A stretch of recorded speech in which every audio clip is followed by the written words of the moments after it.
Right, hi guys, how are you? Welcome back to the Ride Waxing channel. Going to be working on the car today, which is awesome. I love getting back on the car when I've got a decent solid day ahead of me. Everything's falling off my roof.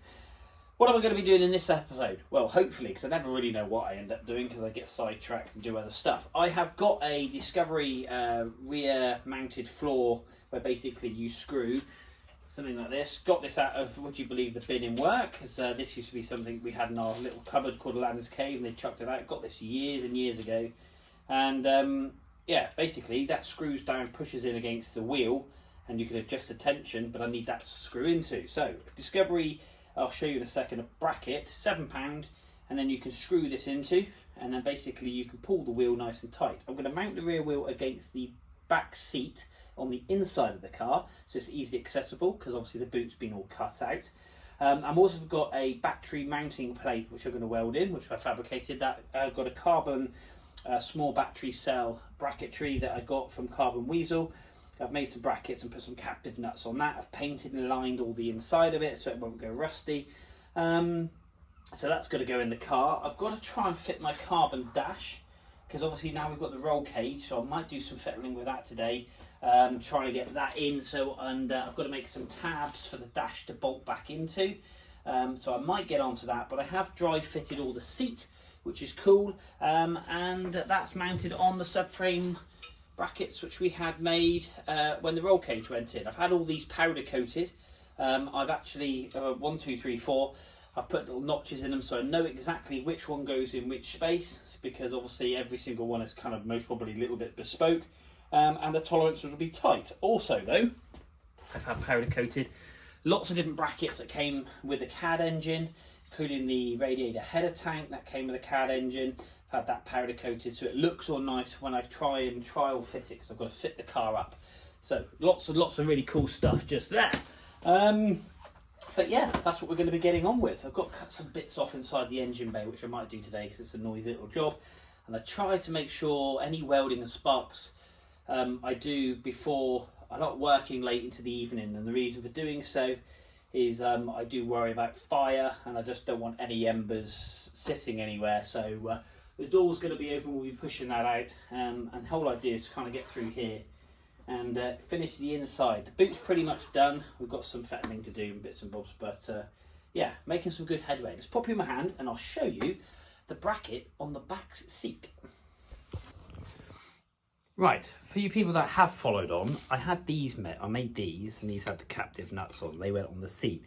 Now, rookie mistake, this was very early on in the build, had some earthing straps just here, places and bits and bobs. Welded them all on, actually went on quite well. However, what I failed to do was treat the underside of these, and you can see actually how much corrosion is on there. So, wasn't going to make that mistake again, so I'm really glad I cut these off.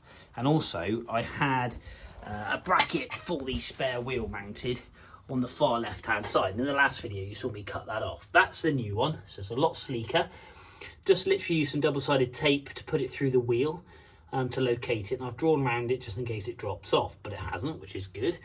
But I've painted in the inside of it. There is the bracket there for the battery. If I just quickly take that off, and again I've made these, but made them a lot tidier.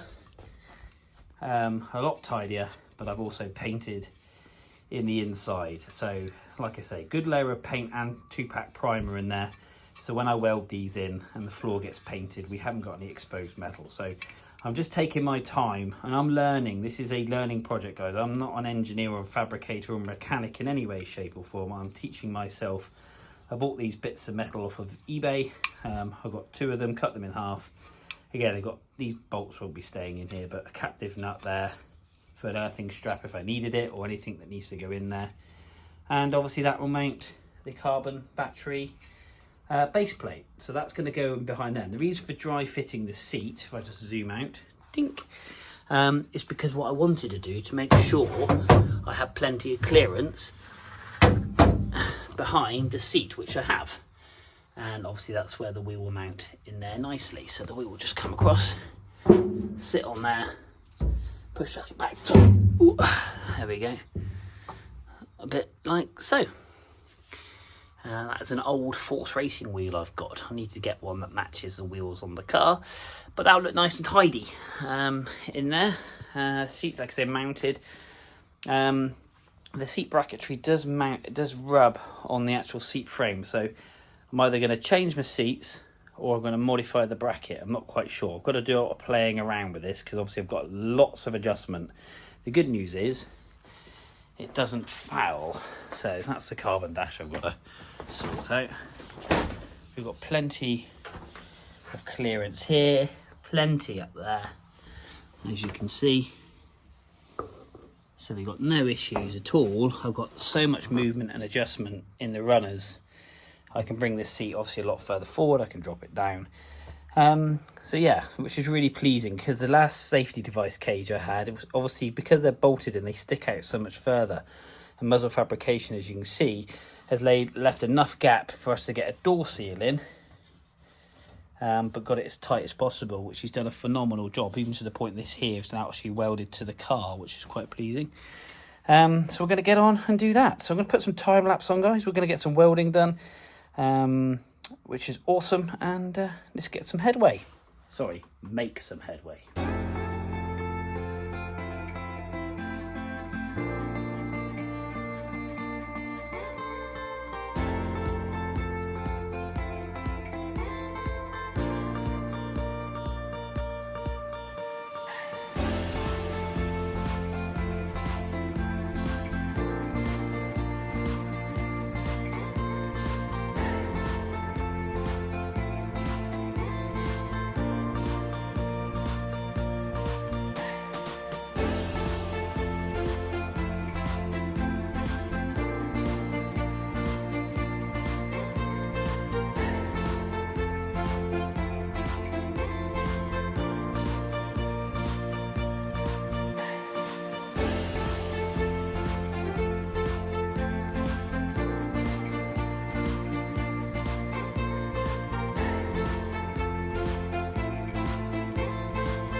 Okay, let's check out my welds. They are getting better.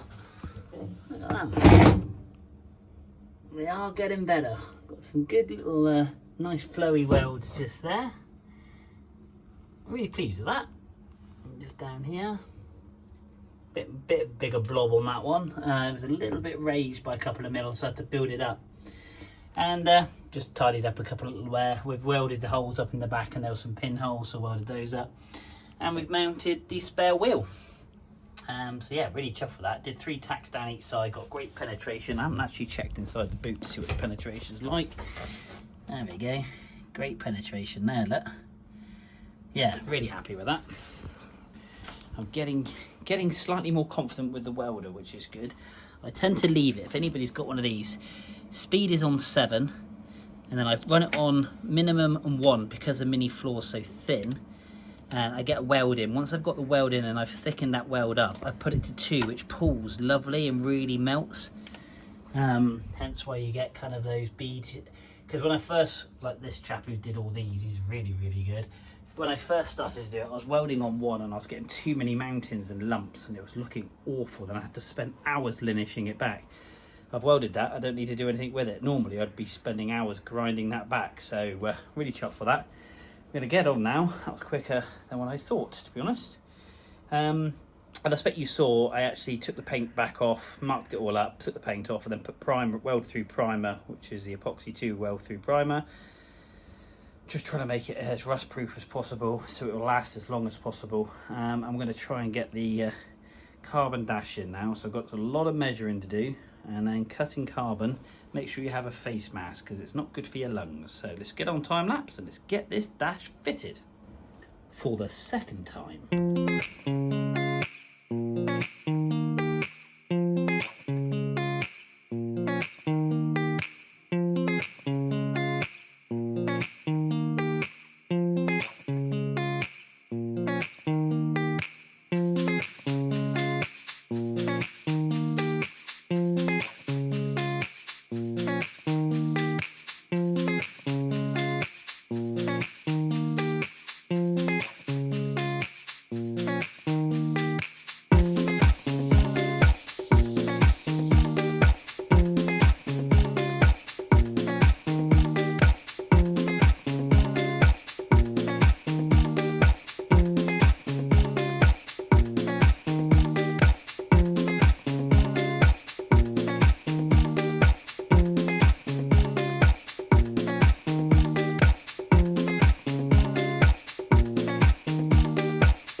dash is now mounted. I've got to make 2 mounting plates now that were here, which I had before, which are these brackets I had here, but the roll cages cover those up. So I've got to cut that off just in there and weld it to the plate up here.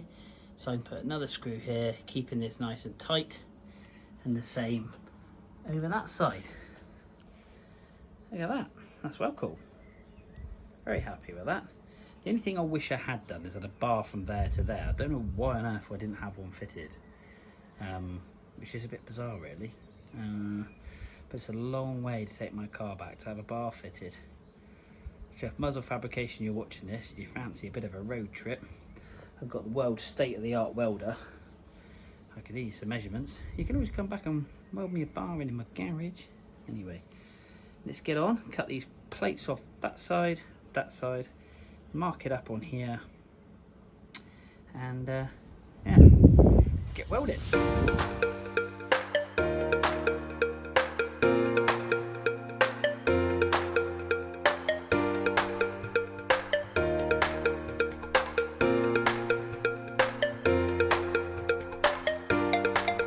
There we are.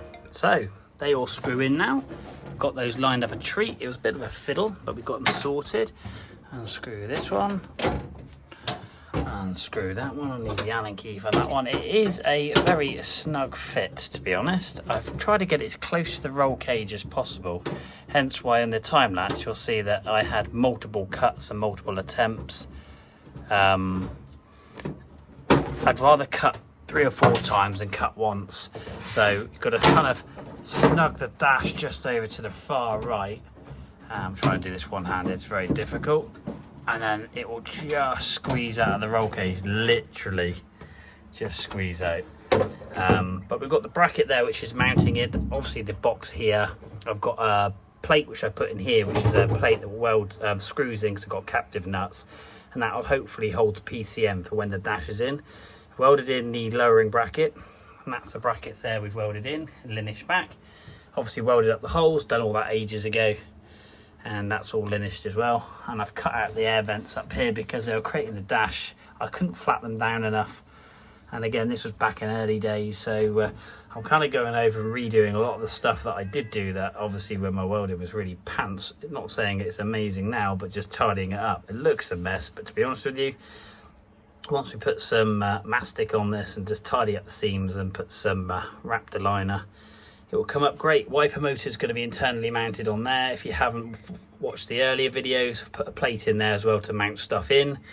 Washer pump is mounted on this bracket here, and the washer bottle will sit underneath there, so that's not going in the wash bay, engine bay neither.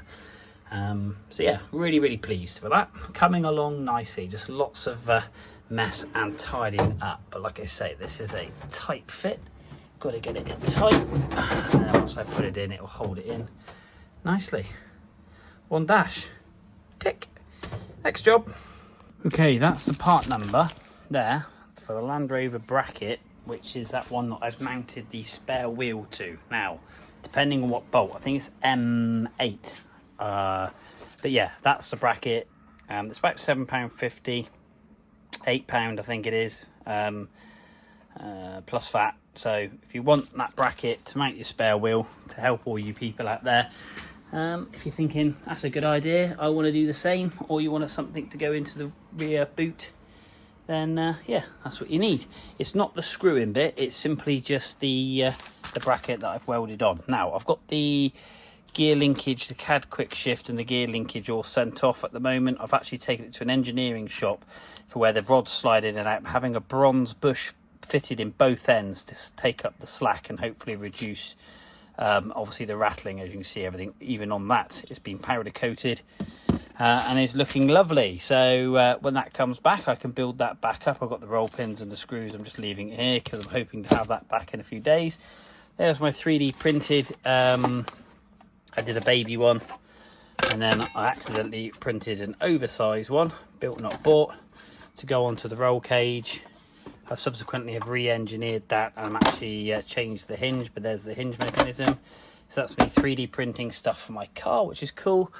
And I've got my list, and I've got to get on and get those bits ticked off. Now, I welded in here. This was originally because The job started off was cleaning up the engine bay, putting fuel injection on the car. If you look back at video 1, I think I'm on video 38 now, I welded this in because it was a bit rusty, and I was going to keep my original A series engine, and I thought, well, robust, that would look cool. Weld up the holes, put some a different brake system in the car and not go too stupid with it. But as you can tell, I got carried away.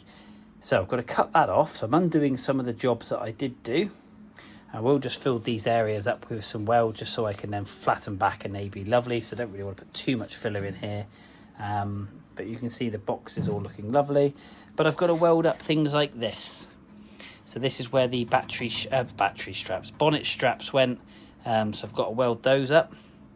I've also got to fit canards, so I've bashed all this out, and actually the weld in here was all out, and I want to rust treat all of this and redo this because it's a bit of a lip there, as you can see. So I'm going to pull the wing out, so I'm going to grind all that back, pull the wing out, fit my canards, but I've got to fit my wheel arches first.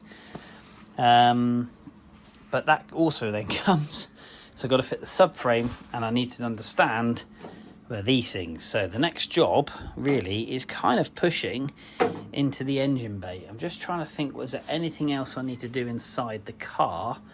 I don't really think there is. I've fitted the dash and I've welded in those additional brackets. My list, I've ticked everything off there. Let me have a quick double check. Yeah, tick quite a lot of it off. A lot of it is now front end. I'm going to put some holes in my A panels because I do like those aircraft kind of holes. And my A panel did bend here, and I managed to pull it out and just clean that up. So actually, damn it, I didn't put any rust treat in there. So I'm going to quickly just rust treat that, and I'm going to put the 3 holes in here, going down here, because I quite like those holes. Maybe just 2, I don't know. So I'm going to sit and have a ponder on that. I've got a really cool cutting and pressing thing, which I bought from Amazon. Not cheap, I must admit, but this cuts and presses all in one, which would be quite cool. And I've got the bolts there that sandwich it together. Now that's what I did use here for the holes along here and along the rear seat, but obviously that cutting it was a cheap version, and it became blunt really quickly, and I did use 2. I used a cutting, and then I had to buy the aluminium press.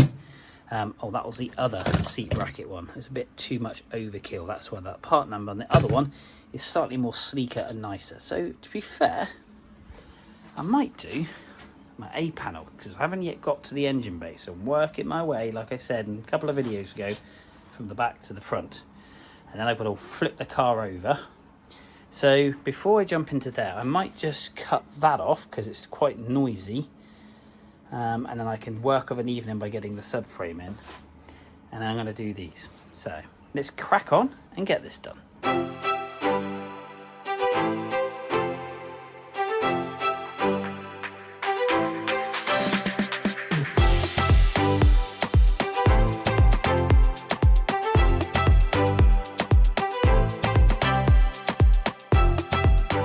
Now I've used a square, one of these, and I've ran it down the inner wheel arch because you can get quite the actual A post bends slightly, so I've ran that down there, and you can see it following the pencil line for the simple reason I want it to follow that line, because you can be quite easily mistaken by doing a straight line and then them being wonky. So I'm glad I've done that. So if you are thinking of doing this, it'll be interesting to see. That is 50 millimeters, 5 centimeters in. And then I've got a good gap behind to be able to get the tool in as well. And it's kind of central in the A panel. I've got 100, and again what I've done is I've ran this up here like so till it touches the seat, and I've got 100, 100, 100, and then this bottom one is like 160, but you don't want to come too far down, so another 100 from there would take you to there, which I think in proportion, I think that will look right. Obviously I've only got to do it once. I could go 120, 100, 100, maybe. This is the reason why you cut, or should I say measure, 1,000,000 times. So if we were to do that, so again that's touching, that's on 200. If we were to go 1, and then 100, and then again 100, I'll put a hole there, there, and there. I think that would look better. But again, masking tape straight, the inner wing, the A panel, that's actually straight, and I think it needs to follow this line here. So when you put the masking tape on, try not to be delusioned by the straight lines, because you can see I've put it on here. Of course it's bulbous and there's a big gap here because the A panel slightly flares out. So that's what we're going to do. Right, let's get a drill bit.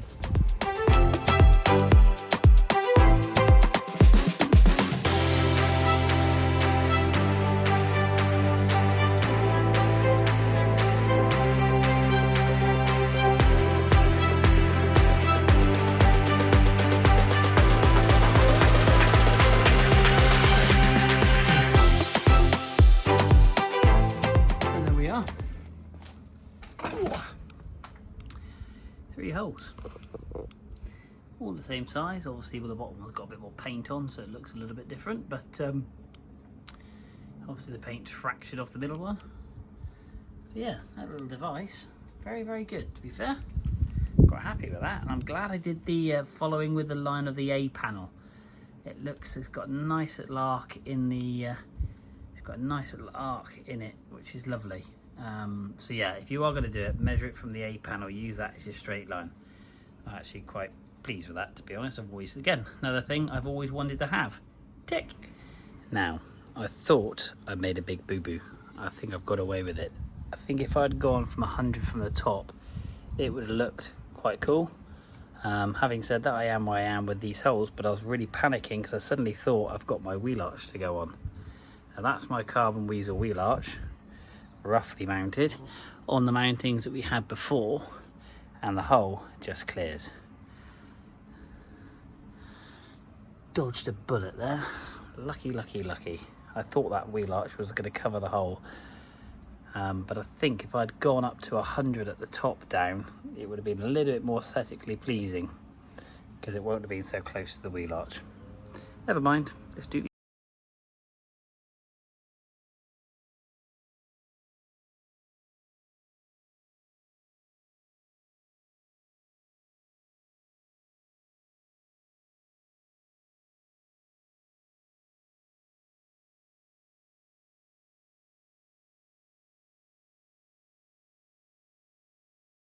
So what have we done today then? Right, some additional things which I didn't think I'd do. Aircraft holes along the rear valance, do like those, seen those on other cars. Never thought I'd have them, got them, lovely, tick.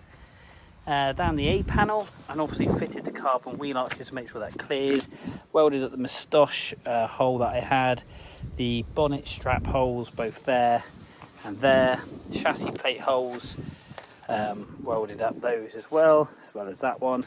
Cut the plate off here, did some welding and fabricating and cleaning and linishing in here and here, which is really cool.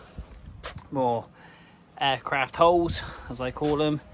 Did some extra additional welding in here, but got the bracket fitted for the battery box, which is really cool. Mounted the rear spare wheel, which I'm really chuffed about.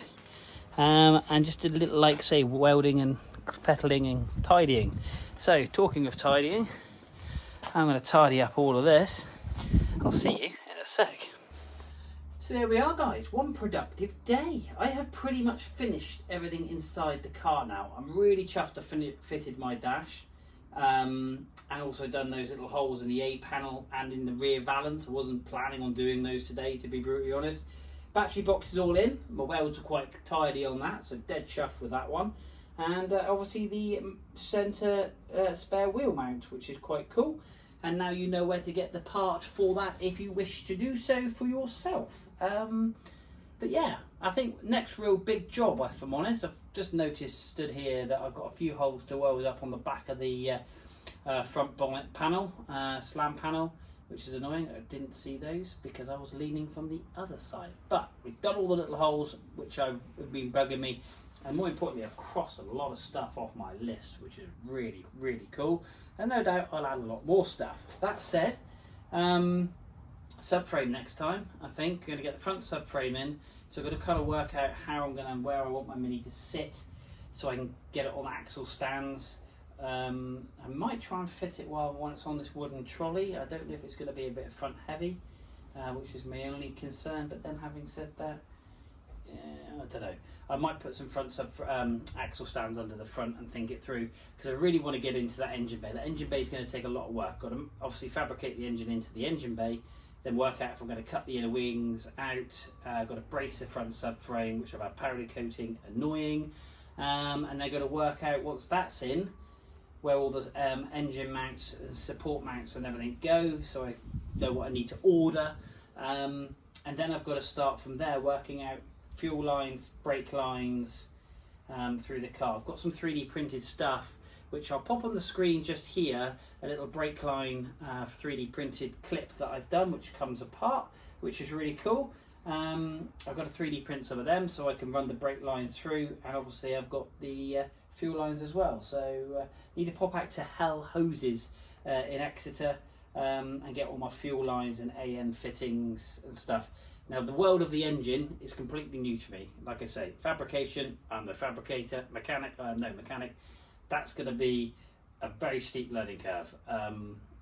Like I say, I'm not really quite sure even what size of fuel lines for the return and the obviously feed are. I haven't got a clue. I've got to work all this stuff out. So guys, hit like, hit subscribe, come along on the journey. We've done a lot, we're getting there, and thanks for watching. Until next time, we will see you soon.